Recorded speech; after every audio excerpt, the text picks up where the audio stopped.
The Freelander 2's alarm system frequently triggers due to faulty switches that signal the car's body control module when doors or hood are opened.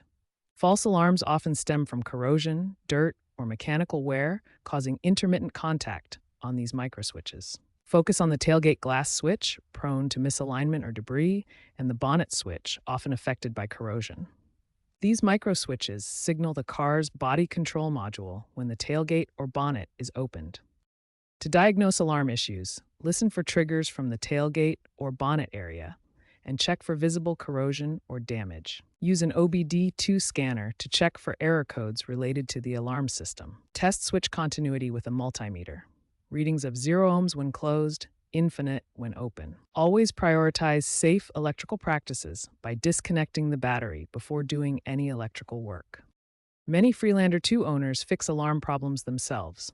Start by cleaning the tailgate and bonnet switches with WD-40 or electrical contact cleaner. For corroded switches, replacement parts are available online for $10 to $20. Reset procedures include cycling the ignition or using the key fob to clear error codes. If problems persist, consider an aftermarket alarm module to bypass the BCM. Be mindful of root causes, such as poor grounding, to prevent recurring issues.